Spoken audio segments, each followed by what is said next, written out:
ఈ రోజున మనం దెందులూరు నియోజకవర్గానికి సంబంధించిన గోదావరి కాలనీ తవ్వుతూ మనం చూస్తా ఉన్నాం. ఈ రోజున గత ప్రభుత్వంలో ఉన్నటువంటి విధానానికి ఈ ప్రభుత్వం చేస్తున్న పని ఒకసారి తేడా చూడండి. ఎందుకంటే గతంలో ఈ యొక్క కాలువ చాలా అధ్వానంగా ఉండేది, చెత్త పెరిగిపోయి చాలా దారుణంగా ఉండేది. కానీ ఈ రోజున కూటమి ప్రభుత్వం అధికారంలోకి వచ్చిన తర్వాత ప్రత్యేకంగా చూడండి, మొత్తం ఎక్కడికక్కడే మొత్తం నీట్గా క్లీన్ చేసుకోవడమే కాకుండా క్రొక్లైన్ల సహాయంతో మొత్తం మైక్ ఎక్కించి రేపు పంట కాలాలకు అన్ని విధంగా ఉపయోగపడేలా ఈరోజు చర్యలు తీసుకున్నారు. ఇక్కడ ఉన్నటువంటి స్థానిక అధికారులు ఒకసారి అడిగి విషయం తెలుసుకుందాం. ఇక్కడ ఉన్నటువంటి డీసీ చైర్మన్ గారిని కొన్ని విషయాలు అడిగి తెలుసుకుందాం. నమస్తే సార్. నమస్కారం. నేను పోతునూరు గోదావరి కాలువ పోతునూరు డీసీ చైర్మన్.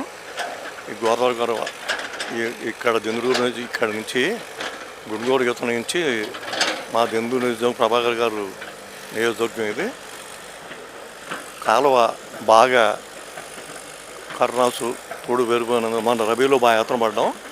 దాని గురించి అలాంటి ఇది రాకుండా ఉండాలని చెప్పి ముందు జాగ్రత్తగా ముందే రేపు ఖరీఫ్ కానీ రబీ కానీ ఇబ్బంది లేకుండా ఉండటం కోసం ఇప్పుడు ముందు చర్యగా చేపట్టి కాలువ వచ్చేదాకా అంతా అవజేయాలని మా ఎమ్మెల్యే గారు చంద్రబాబు ప్రభాకర్ గారు ఆదేశాల ప్రకారం ఆయన సహకారంతో ఆయనతో మేము ప్రారంభించి చేస్తున్నాం. సార్, గతంలో చూసుకుంటే చాలా అధ్వానంగా చాలా దారుణంగా ఉండేది సార్ పరిస్థితి. ప్రస్తుతం ఇప్పుడు చూసుకుంటే క్లీన్ అండ్ చీట్గా ఈ రోజున మొత్తం ఒక నీట్గా చేసుకుంటూ రేపు పంటలకు ఉపయోగపడే విధంగా నీళ్ళు అందించే విధంగా చర్యలు తీసుకుంటున్నారు సార్. దీన్ని బట్టి ఈసారి ఈ యొక్క కాలువ పరిస్థితులు ఎలా ఉండబోతున్నాయి సార్? అంటే యాక్చువల్గా ఇది మేము ఇప్పుడు తీసేది కూడా చాలు, తాత్కాలిక ఇబ్బంది లేకుండా చేయడం కోసం చేస్తున్నాం. ఏదైనా ఈ గత 5 ఏళ్లలో కాలువ కానీ ఇంకోటి పట్టించుకోలేదు, అధ్వానంగా ఉంది. కాదు ముందు రోజుల్లో ఇబ్బంది లేకుండా ఉండడం కోసం తాత్కాలికంగా ఇబ్బంది లేకుండా చేయడం కోసం చేసుకుంటున్నాం. ప్రభుత్వం కూడా మరి అన్నీ ఒకేసారి చేయాలంటే ఇబ్బంది అవుతుంది కాబట్టి ఫస్ట్ ఇబ్బంది లేకుండా చేసుకుంటూ వెళ్తున్నాం. ఎలా సార్ ఇప్పుడు గవర్నమెంట్ అన్ని సహకారం అంతా బాగానే ఉందా సార్? గవర్నమెంట్ ఇబ్బంది లేదు, మా ఇదేం ఇబ్బంది లేదు. మా ఎమ్మెల్యే గారు కూడా మా వెనకాల ఉండి ప్రతి విషయం మా వెనకాల ఉండి నడిపించేది ఆయనే, చంద్రబాబు ప్రభాకర్ గారే. ఆయన చొరవతోనే వాడు చేస్తాం. సార్, ఇప్పుడు చూసుకుంటే ఇదే కాలువ గత 5 సంవత్సరాలు చాలా అధ్వానంగా ఉండేది. మొత్తం మిషన్లు పెట్టి ఈ రోజున క్లీన్ అండ్ చీట్ చేసే విధంగా చర్యలు తీసుకుంటారు సార్. ఏంటి సార్ పరిస్థితి ఇప్పుడు దానికి దీనికి తేడా ఏంటి సార్? తేడా మీరే చూస్తున్నారండి. నేను ప్రజెంట్ మిషన్లో ఓనర్నండి. సార్ పక్కన ఉన్నారు డీసీ చైర్మన్ గారు. సార్ ఏమంటారంటే ఎక్కడైనా రాజీ అసలు ఎక్కడ చిన్న గడ్డి పరకున్నా కానీ ఆ కాలంలో ఉన్నది మనం రేపు వేలెత్తి రైతు సుఖంగా ఉంటే మనం సుఖంగా ఉంటాం, మన ప్రభుత్వం సుఖంగా ఉంటుంది, మన ఎమ్మెల్యే గారికి మంచి పేరు వస్తుందన్న ఉద్దేశంతో ఆయన మార్నింగ్ 5కి వస్తున్నారండి సార్. రాత్రి 11 అవుతుంది మేము ఎక్కడి నుంచి వెళ్ళేవాడికి.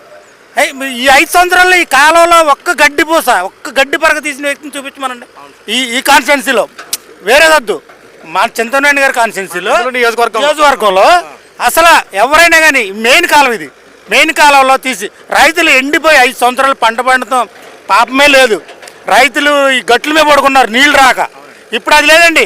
మొన్న మా డీసీ గారు ఎక్కడంగానే దాలో పండిందండి మా డీసీ గారు సార్. ఎమ్మెల్యే గారు అసలు నిద్రపోనీలేదు, మా ఎమ్మెల్యే గారు నిద్రపోనీరండి అస్సలు. మా ఎమ్మెల్యే గారు అసలు నిద్రపోనివ్వరండి. అది మీకేంటంటే ప్రభుత్వం పని చేద్దా చేయదా, ప్రభుత్వం రైతుల పక్షాన పేదవాడ పక్షాన అనేది దానికి ఇదే నిదర్శనం మీకు అంటున్నారు సార్. ఎలా ఉండదు సార్ ఇప్పుడు మీకు ఆయిల్ ఖర్చులే కానీ ఇప్పుడు మిషన్లు ఎన్ని పెట్టారు ఎలా జరుగుతుంది? అంతా సారే చూసుకుంటున్నారండి, అంతా సారే చూసుకుంటున్నారు. మేము కూడా టీడీపీ లీడర్, నేను కూడా ముందు పని చేయాలి. మా ఎమ్మెల్యే గారు ఆర్డర్ వేసారు, మేము చేయాలంతే. అది డబ్బులు ఇవన్నీ లెక్కలేదండి, ముందు చేసేయాలి వర్క్. ఆయన ఆర్డర్ వేసాడు, మేము చేయటం అంతవరకు అండి, అంతే సార్. ఇప్పుడు ఎలా ఉంటుంది టైమింగ్స్ ఏంటి సార్? ఏ టైంకి స్టార్ట్ అవుతుంది? మార్నింగ్ 5 కల్లా స్టార్ట్ చేస్తామండి, రాత్రి 11 వరకు తిప్పుతున్నాం. అంటే 24 hours తిప్పడానికి ఇబ్బంది ఉంది. ఆ లోపల సిల్ట్ ఉండి కొంత ఆరపడడం, అకాల వర్షాలు, మే నెలలో వర్షాలు రావడం, అది కూడా కొంచెం ఇబ్బందిగా ఉంది.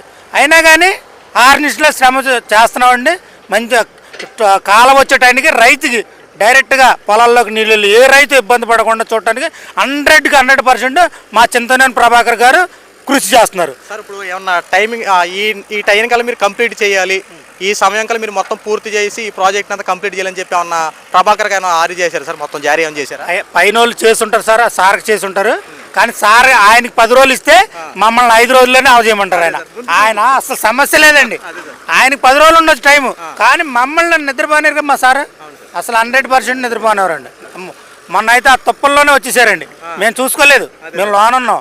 ఆ మిషన్ కనపడిందండి, ఆ తుప్పల్లో నడిచి వచ్చేస్తున్నారు. మేము ఎవరు అనుకున్నాండి, చూస్తే సార్ అట్లే అమ్మో మా ఆయన కాన్స్టెన్సీగా ఉండవలసిన అదే నిజంగా దెందులు టైగర్ అది ఇది అంటారు అలా ఆపద బంధువుడు మా కాన్స్టిట్యున్సీలో చింతనేని ప్రభాకర్ గారు ఉంటాం మా అదృష్టం ఫస్ట్ మా అదృష్టం అది సార్ ఫైనల్గా ఒక ప్రశ్న. ఇప్పుడు చింతమనేని ప్రభాకర్ గారి దగ్గరికి కష్టం అని చెప్పుకొని ఎవరైనా వెళ్ళారుకోండి, అక్కడికక్కడ అధికారులు నియమించి ఆ స్పాట్లో ఆ సమస్య తీరుస్తారని చెప్పి తెలిసింది, ఎంతవరకు నిజం అంటారు? అసలు 100కి 200% కరెక్ట్. ఆయన దగ్గరికి సమస్య ఏదైనా ఉనండి, అలా అది చిన్నదా పెద్దదా ఆడున్నవాడా లేనోడా అది ఏమి ఉండదు, సమస్యని తలుపు తొడితే చాలండి. ఎవరండి వాళ్ళు 360 రోజులు క్యాంటీన్ పెట్టి నడిపి వచ్చిన వాళ్ళకి భోజనం ఎండైతే మజ్జిగి పొద్దున ఆయన అడుగుతారు దిగి వాళ్ళే అంటే అక్కడ ఉన్న వాళ్ళు అడిగారా లేదా అని. మీరు టిఫిన్ చేస్తారా ఫస్ట్ ఆయన కిందకి రావడం టిఫిన్ చేస్తారా మీరు ఏమ్మా అంటారు, టిఫిన్ చేసామంటేనే మాట్లాడతాడు ఆయన, లేకపోతే వెళ్ళి టిఫిన్ చేస్తారండి లేకపోతే భోజనం చేస్తారండి అంటారు. చాలా అది కొందరికే ఉంటుంది, అది కొందరికే ఉంటుంది. ఆంధ్ర మాస్ లీడర్ అంటారు కదా, ఆయన మాస్ లీడర్ కాదు ఆంధ్రాకి ఆయన మా కాన్స్టిట్యున్సీకి దేవుడు అంటే అంతే నా దృష్టిలో.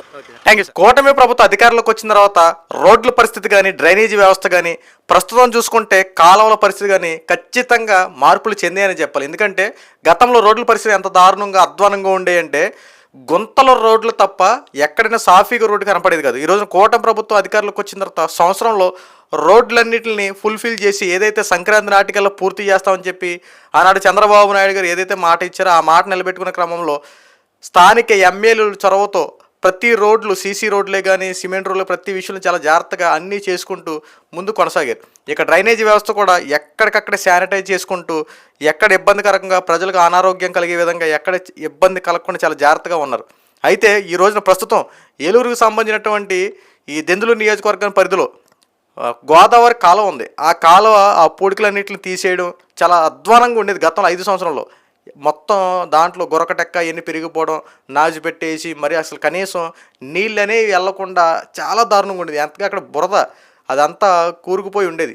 ఈ రోజున కూటమి ప్రభుత్వ అధికారులకు వచ్చిన తర్వాత వ్యవసాయ పనులు ప్రారంభం కాబోయే దశ వస్తుంది కాబట్టి, వర్షాలు పడుతున్నాయి కాబట్టి ఈ టైంలో వెంటనే ఆ యొక్క పెద్ద కాలువని మిషన్లు పెట్టి ఆ క్రొక్లైన్లు పెట్టి మొత్తం క్లీన్ చేసి రైతులకి నీళ్ళు అందే విధంగా చర్యలు తీసుకుంటా ఉన్నారు. అంటే దెందులూరు నియోజకవర్గానికి సంబంధించినటువంటి చింతమనేని ప్రభాకర్ గారు ముఖ్యంగా ప్రజల పక్షాన ఎంత విధేయతగా ఆలోచిస్తున్నారో, ప్రతి అవసరం తీర్చే విధంగా ఎలా చర్యలు తీసుకుంటారో ఒకసారి చూడండి. వాస్తవాలు ప్రజలందరూ తెలుసండి. గత 5 సంవత్సరాలు మీరు చేసినటువంటి పరిపాలనకి ఈ రోజున కూటమి ప్రభుత్వ అధికారులకు వచ్చిన తర్వాత చేస్తున్న పరిపాలనకు ఒక్కసారి టాలీ చేసి చూడండి. ముఖ్యంగా దెందులూరు నియోజకవర్గంలో చింతమనేని ప్రభాకర్ గారు ప్రజా సమస్యల పట్ల ఏదైనా చిన్న సమస్య వచ్చిన వెంటనే చర్యలు తీసుకొని దాన్ని స్పాట్లో పరిష్కరించే విధంగా ఆ సమస్యని సాల్వ్ చేసే విధంగా చర్యలు తీసుకుంటా ఉన్నారు. ఎవరైనా సరే ఏ ఎమ్మెల్యే అయినా సరే వాళ్ళ పని వేరేలాగా ఉండొచ్చేమో కానీ దెందులూరు నియోజకవర్గానికి సంబంధించినటువంటి చింతమనేని పరిపాలన మాత్రం నెక్స్ట్ లెవెల్లో ఉంటుంది. ప్రజా సమస్యలు తీర్చే నాయకుడు అంటూ ఇక్కడ ఉన్నటువంటి ప్రజలు కితాబిస్తూ ఉంటారు. అంతేకాకుండా సమస్య చిన్నదా పెద్దదా ఇది నేను చెయ్యాలా వద్దని చెప్పి ఆలోచించడు. అది తప్పు అని తెలిస్తే ఎవరైనా అధికారులు సామాన్య ప్రజల్ని ఇబ్బంది పెడుతున్నారన్న విషయం తెలిస్తే చాలు క్షణాల్లో వాళ్ళ ముందు ఆగి నేనున్నానని చెప్పి ఆ కుటుంబానికి భరోసా ఇస్తూ సమస్యను తీర్చే విధంగా చర్యలు తీసుకుంటారు. అది చింతమనేని ప్రభాకర్ గారి నైజం. అంతేకాకుండా కడుపు నిండా భోజనం పెట్టి ప్రతి పేదవాడి ఆకలి తీర్చడం కోసం ఒక సాటి మనిషికి సహాయం చేసే గుణాన్ని ఆయన దగ్గర నేర్చుకోవచ్చు. తన దగ్గర ఉన్నటువంటి కార్యకర్తలే కానీ అనేక మంది కూడా ఈరోజు చింతమనేని ప్రభాకర్ గారు అడుగుజాల్లో నడుస్తూ ఉంటారు. చింతమనేని ప్రభాకర్ గారు ఒక్కసారి ఆయన గనక ఏదైనా గ్రామంలోకి వస్తున్నా ఏదైనా ఊరు వెళ్తున్నట్టు విషయాలు తెలిసినా సరే అక్కడ అనేక మంది అభిమానులు ఆయన వెంట తిరుగుతున్నారంటే ప్రధాన కారణం చింతమనేని ప్రభాకర్ చేసేటువంటి పనులే. ఎందుకంటే ఆయన చేసేటువంటి ప్రతి పని ప్రజలను ఉద్దేశించి ప్రజల కోసం అనినిత్యం ఆయన పోరాడే వ్యక్తి కాబట్టి అధికారంలో ఉన్నప్పుడు కూడా అలాగే ప్రజల వెంట తిరిగాడు. అధికారం లేకపోయినా అనినిత్యం ప్రజల్లో వింటూ ప్రజల సమస్యలు తెలుసుకుంటూ ప్రజా సమస్యలు తీర్చే నాయకుడిగా ఈరోజు చింతమనేని ప్రభాకర్ గారు ఉన్నారు. ఈ రోజున వ్యవసాయ రంగానికి కాస్త టైం ఉంది అయినా సరే ఇప్పుడు ఆ పూడికలు అవన్నీ క్లీన్ చేయకపోతే రేపు పొద్దున రైతులు నీళ్ళు అందే విషయంలో కాస్త ఇబ్బందులు తలెత్తాయని చెప్పి గ్రహించినటువంటి చింతమనేని ప్రభాకర్ గారు ఈరోజు దగ్గరుండి ఆ పనులన్నింటిని చేసి అధికారులు నియమించి స్పాట్లో ఆ యొక్క పనులు చేయడానికి రంగం సిద్ధం చేశారు. ఇది ఏలూరు సంబంధించినటువంటి ఈ యొక్క గోదావరి కాలువకు సంబంధించినటువంటి బయోడేటా.